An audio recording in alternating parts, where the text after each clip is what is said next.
பிரியமானவர்களே, மீண்டும் ஒரு முறை இன்று ஒரு இறைச்செய்தி. மத்தேயு சுவிசேஷம் 5ஆம் அதிகாரம் 19ஆம் வசனம். தொடர்ச்சியா நான் சொல்லி வருவதினா நீங்க அந்த கோர்வையை புரிந்து கொள்ள முடியும். ஆகையால் இந்த கற்பனைகள் எல்லாவற்றிலும் எந்த கற்பனைகள் ஆண்டவர் சொல்லி வருகிறார் பாருங்க.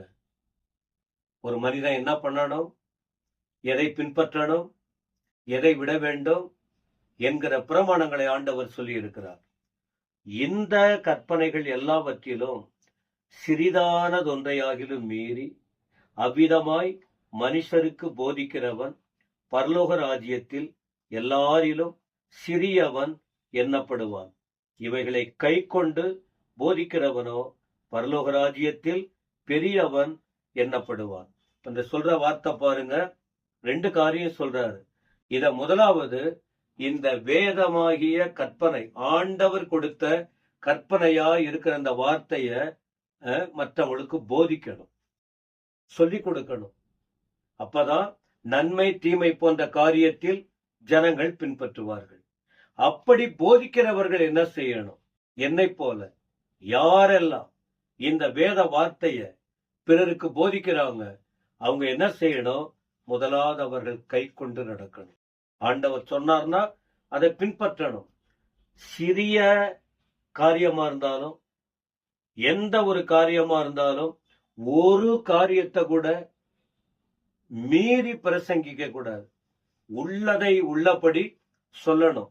அப்படி சொல்லும் போது என்ன செய்யணுமா, அது நம்முடைய வாழ்க்கையில இருக்கணும். இப்ப குறிப்பா பொய் சொல்லக்கூடாதுன்னா பொய் சொல்லக்கூடாது, சண்டை போடக்கூடாதுன்னா சண்டை போடக்கூடாது, திருடக்கூடாதுன்னா திருடக்கூடாது, சாட்சியா இருக்கணும். அதை தன் வாழ்க்கையில கை கொண்டு பிறருக்கு பிரசங்கித்தால்தான் அவர்களுக்கு ஆண்டவர் வைத்திருக்கிற ஆசீர்வாதம் என்ன? பரலோகத்தில் பெரியவனா இருப்பான். பூமியில கேவலமா நினைப்பாங்க, சிறியவனா நினைப்பாங்க, இவங்க என்ன சொல்றாங்கன்னு நினைப்பாங்க. ஆனா அதை பற்றி கவலைப்பட வேண்டிய அவசியம் இல்லை. ஆண்டவரின் வாக்கு, இந்த வார்த்தையை வாசிக்கணும், கை கொள்ளணும், அதை அப்படியே பிறருக்கு சொல்லிக் கொடுக்கணும்.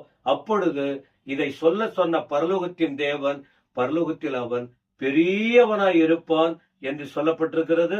எனவே எனக்கு அன்பானவர்களே, நீங்க யார் இந்த வசனத்தை கேட்கிறீங்க? சின்ன பிள்ளை ஊழியா இருக்கலாம், பெரிய ஊழியா இருக்கலாம், எதுவா இருக்கலாம். இந்த வசனத்தின்படி வாழ்ந்து பிறருக்கு சொல்லணும். அப்பொழுது பூமியில மற்றவங்க அற்பமா நினைக்கலாம், ஆனால் பரலோகம் உங்களை மேன்மைப்படுத்தும். இந்த வார்த்தையின்படி வாழுவோம். கர்த்தர் உங்களை ஆசீர்வதிப்பாராக. ஆமென்.